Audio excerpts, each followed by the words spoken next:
What's going on, guys? Mega Gig back with another video. Today we are taking a look at the Helltooth set for the Witch Doctor. I've been meaning to do this video for quite some time, and there are different variations, of course. There are non-pet versions of this, etc., etc. A friend of mine on here even told me about some combination that he uses between this and Zunamasa's. I've forgotten what it is. If you're watching my video, leave me the combination in a comment, and I do want to try that out. But today we are taking a look at just kind of a standard Helltooth pet build. This is going to be somewhat different than the let's see, where is it? The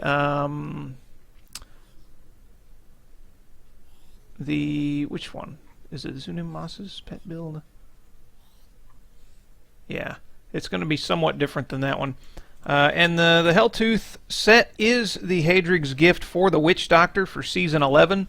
So I thought, what better time to do this than now? Now, I will say my guy is fairly weak. I almost did a 75 with him. I think I may have done a 75 last season with this build when I was getting ready to do the video. And then the Necromancer came out and it got kind of put on hold. But I've kind of got really close to a 75. We're just going to do a 70 to demonstrate the build here in a minute. But the build itself, whenever you get the stats, the rolls, everything, is capable of mid-90s at least. So the only downside to this build, kind of like the other Witch Doctor pet build, in comparison to the Necromancer, is you can't command your monsters. So keep that in mind. There are kind of ways around it, and I'll go over that when we're in the build, or when we're in the rift.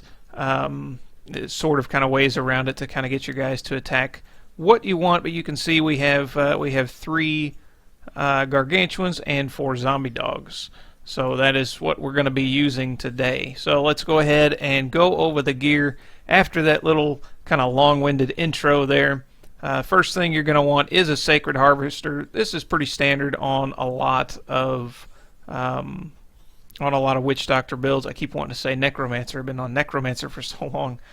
Yeah, and mainly because your Soul Harvest stacks up to 10 times now. I do have area damage rolled on there for my either my Jade Harvester or another build, and it's getting kind of expensive to re-roll this, and I don't really want to roll 24% off of there. But area damage, I don't think really works super well on pet builds, but I could be wrong on that. We're mainly using it for the Soul Harvest stacks, stacking up to 10 times. And then we're going to be using an offhand too. The offhand I got is the Serpent. I'm not going to try and pronounce that first name. 25%. It actually can roll up to 30%, so I've got the low end of the spectrum there. 25% of damage you take is redirected to your zombie dogs. We have 4 of them, so that's great. Now that doesn't mean 100% damage. It still means just 25% damage is redirected between your zombie dogs. So yeah, there are other offhands you can use for this. I kind of prefer this one just so you're a little tougher. And then moving on, we're going to cover the belt next. I'm using the Witching Hour for now, and I don't have super great stats on it. It's not bad, but it is the highest damage. There are, out of the belts I have, there are other options. The Belt of Transcendence, which summons a fetish sycophant when you hit with a mana spender. That's not terribly bad, but what I've found with this build, because your main damage dealers are your gargantuans, and then your secondary damage dealers are your zombie dogs, you want to kind of keep everything bunched up. And if you have 6 or 7 fetishes running around, they will actually cause the enemies to scatter. So I've found that this doesn't work super well on this build. You can also wear a String of Ears, which reduces melee damage. You shouldn't be taking a ton of damage, but anytime you can reduce damage, it's always good.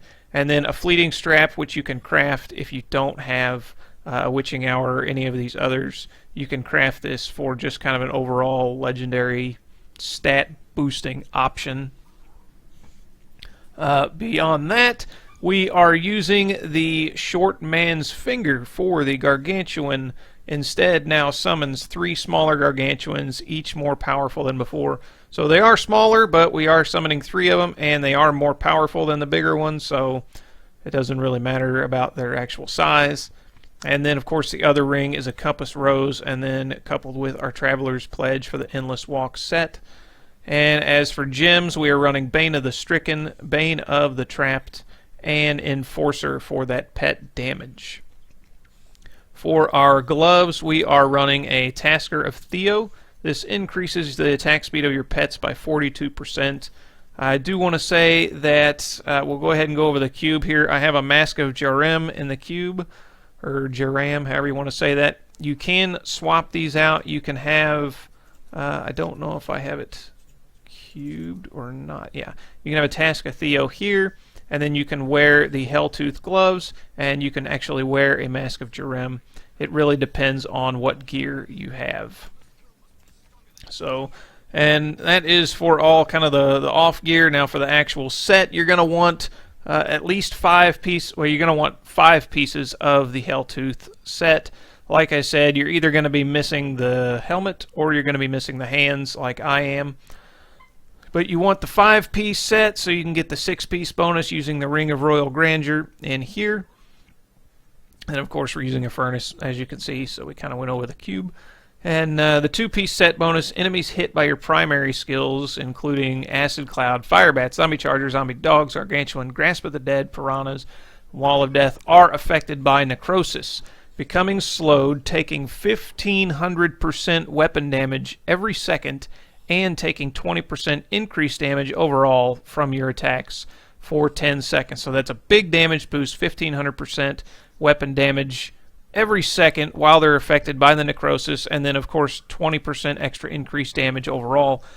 The 4-piece set bonus, you apply necrosis to an enemy and you take 60% reduced damage for 10 seconds. So the 4-piece set bonus, very important and very, very helpful for toughness. The 6-piece set bonus after casting Wall of Death, which is exactly why we're using Wall of Death here, gain 1,400% increased damage for 15 seconds to your primary skills, which include Acid Cloud, Fire Bat, Zombie Charger, not using any of those. But we are using Zombie Dogs, we are using Gargantuan, and not using Grasp of the Dead. We are using Piranhas, and we are using Wall of Death. So increasing our overall damage again by 1,400%. So 2 big damage boosts between the 2-piece set and the 6-piece set bonus. Because I believe the 20% is a separate multiplier than the 1,400%. So you're going to have the necrosis effect down all the time, and you're going to be casting Wall of Death all the time as well. And then you can see the bonus pop up there and lasts for 15 seconds, isn't that what it said? Yeah, 15 seconds. So that is basically the gear. We don't need cooldown reduction in this build, so we're going with a life gem, and then we are running all intelligence gems in our armor. As you push higher, you'll probably end up swapping those out to diamonds. You won't be, more than likely, you won't be swapping this out to a diamond though as well. So keep this for the life boost. You can see we're at 956,000 life. I would like to be at 1 million, but we just aren't quite there, but we're pretty close, so no big deal. We're only in the low to mid 70s right now. So for our skills, we are going to be using Wall of Death, communing with spirits. This rune summons a circle of spirits that deal 1,200% weapon damage as cold, and chills nearby enemies by 60% and reduces their damage dealt by 25% for 3 seconds. So another kind of AoE damage dealer, not dealing a ton of damage, but it is chilling the enemies, and they are doing reduced damage for 3 seconds, which is nice. And then we're also, that's what's proccing our 6-piece set bonus, 1,400% increased damage. We are using Zombie Dogs. We are using the Leeching Beasts rune. Zombie Dogs heal you for 100% of your life on hit with every attack. And we have 4 of them up, and our life on hit is only 8,000. But that's 32,000 total. which isn't too bad. And then I don't know if you actually get healed life on hit from Wall of Death or not. I'm not entirely sure.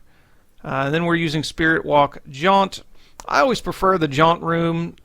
Some people like the Severance rune to move faster. I would just prefer to stay in Spirit Walk longer myself. It's kind of a trade-off, really. It really doesn't matter. It's kind of a preference thing. Then we're using Gargantuan Humongoid. This is giving the Gargantuan the Cleave ability, allowing its attacks to hit multiple enemies. This is because the Gargantuan is our main damage dealer, and when we bunch enemies up, we're going to be wanting all three of our Gargantuans to be able to hit multiple enemies and clear them out as fast as we can. So we're going with Humongoid. I haven't personally tried any other runes. The Relentless Giant rune is pretty useless, honestly.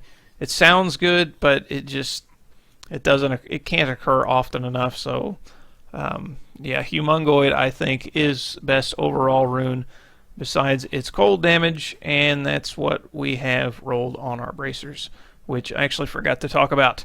The bracers you're going to want is reduce all damage taken by 6% for each stack of Soul Harvest you have.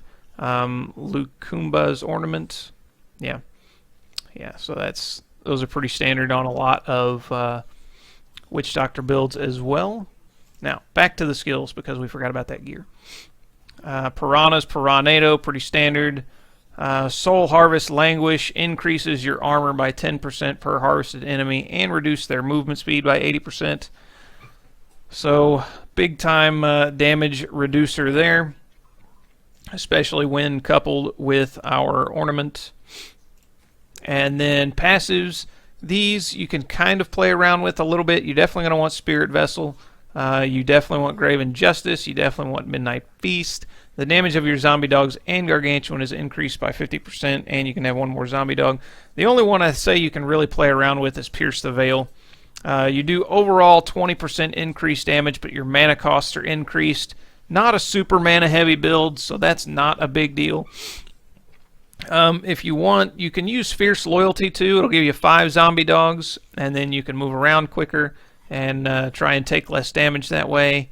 You can also use Zombie Handler, but your zombie dogs and Gargantuan aren't really going to be dying very often, so increasing their health isn't that bad. Your life and your zombie dog's life are increased by 20%. So it would increase your life as well, but it's not really. And having that extra zombie dog up, I don't know if it's really beneficial. Pierce the Veil is really probably the best option. Creeping Death isn't too bad either. That's always an option to keep the damage bonus from your piranhas. But we are going with Pierce the Veil. We're kind of going with the standard Helltooth build for anyone that is going for this as the Hadrig's Gifts. Maybe you haven't got it yet, or maybe you do have it and you're looking for a way to build it. This is just kind of an overall standard beginner pet guide for the Helltooth build. Paragon levels, you're going to want to put a lot in intelligence, maybe some in vitality like I have to boost your life up a little bit, and movement speed. You don't really need to worry about maximum mana. And offense, you're going to want critical hit chance and damage first, and then cooldown reduction, and then attack speed. You could probably even get attack speed before cooldown reduction, but you're not really using much attack speed, so those two you can kind of swap them out either way. And then you're going to want resist all, life, armor, and life regeneration. And then you're going to want life per hit, area damage, resource cost reduction, and gold find. And I believe that is everything. We've gone over everything. What is it? Yeah, we don't need that. So yeah, we're going to go ahead and run just a Greater Rift 70 to kind of show off the build. And I will show you what I mean by getting your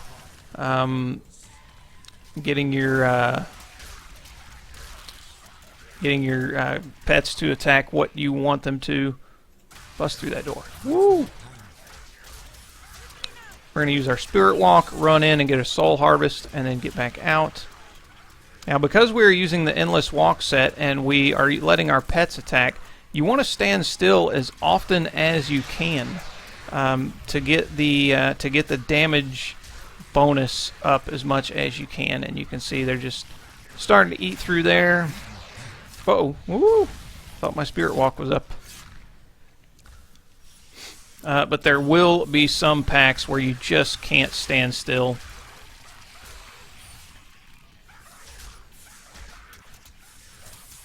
So if I want all of my pets that are down here to come up and attack here, all I really have to do is run up here and just re-summon them, and they'll summon right on you, and then they'll begin to attack everything that's right in your immediate vicinity instead of waiting for them to catch up. And as you're clearing out packs, your cooldown reduction is being reduced each time you kill something within, I think it's 20 yards. So again, you can summon these guys again really, really quickly.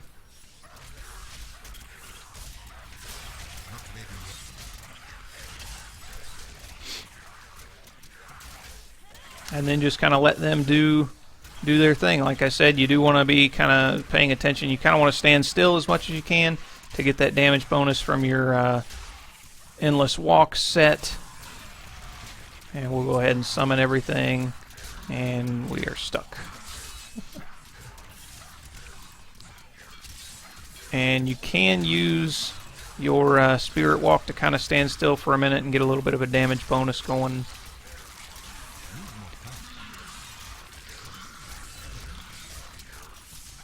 That really does help you do more damage overall.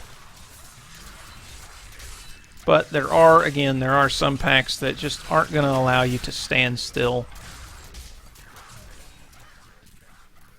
I may be going the wrong way. Ooh, look at all this density.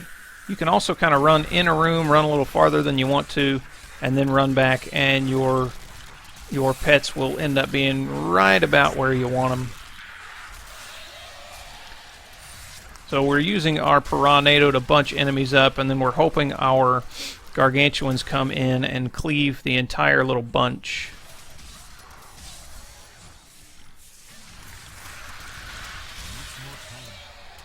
And yeah, see, they came in and bunched that up. We're going to come up here and see if we can't stand right in this Oculus ring for a second. Of course, it went away.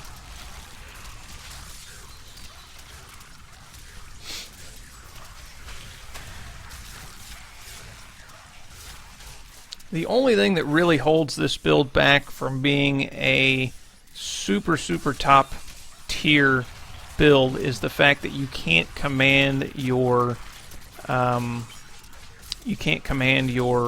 your pets, and so it's sometimes it's hard to get them to focus on what they really need to focus on. Let's go ahead and get this.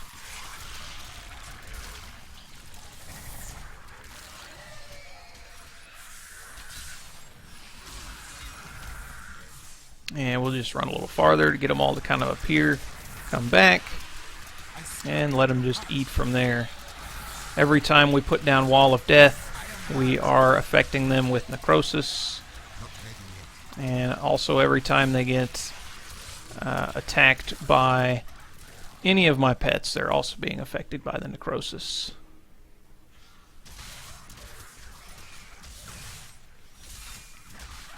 Just run through. With this build, it's all about positioning, but it's a very passive build. Other than that, you're really only running around. You're allowing your pets to do pretty much everything. The only thing you really do is cast your Wall of Death. And that's really your only mana spender that you're using fairly often. I didn't mean to summon my Gargantuan again there.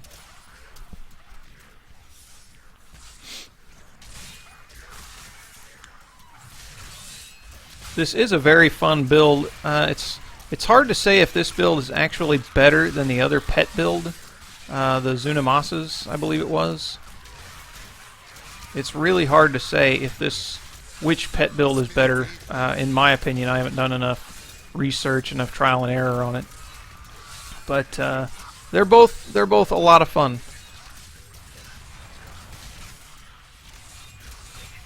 And if you're looking for a good pet build, and you don't have the Necromancer, or you're looking for a change from the Necromancer, then yeah, give this build a shot.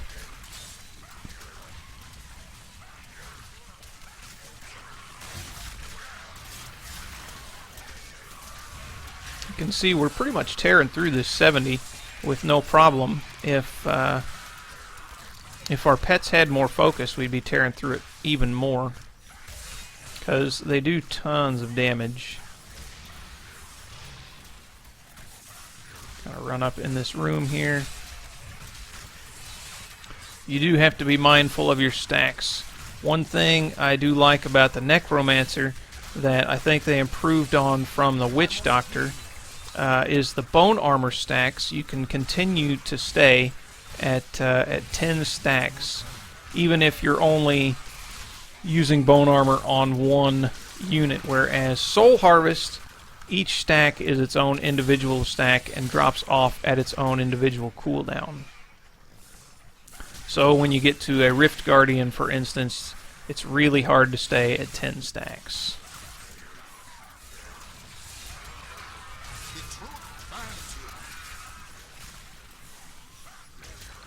So while we're trying to find packs, our damage is reduced from our Endless Walk set, and then when we do find a pack, we need to stand still as much as we can and let the damage boost come up. There's usually a shrine down here. Not this time.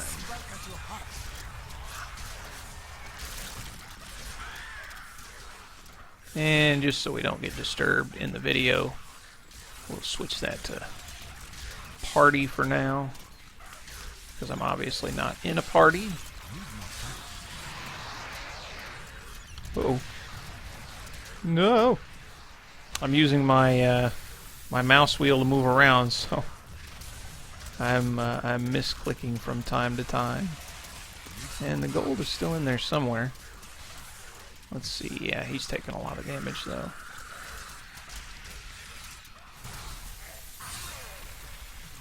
Darn. Come on, just kill him.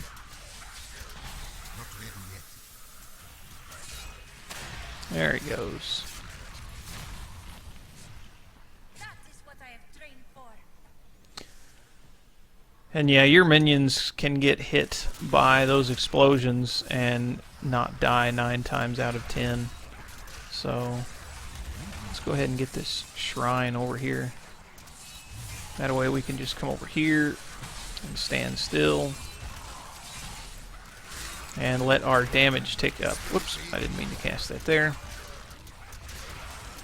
That 100% damage bonus does really make a difference.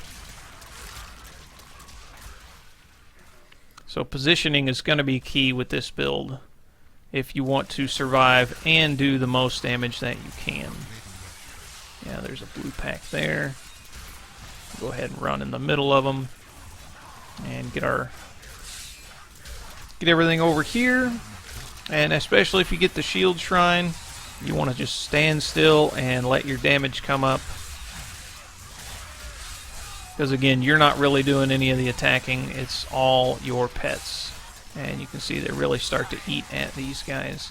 If you can, you do want to stand in an Oculus ring though to get even more of a damage bonus.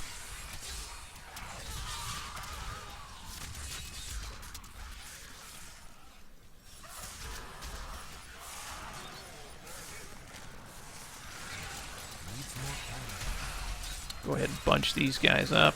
I do wish Piranha would suck enemies in from a little bit further away.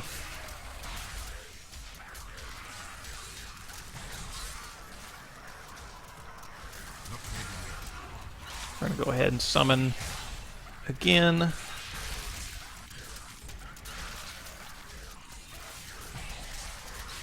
You can see our zombie dogs are messing around down here. We're going to come up here and summon some. Get them focused on this elite pack.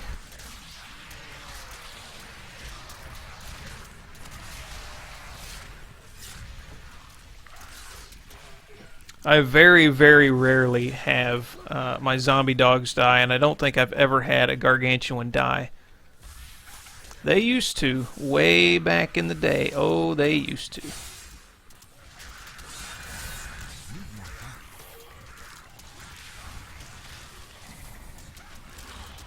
And these fire chains are going to be really annoying.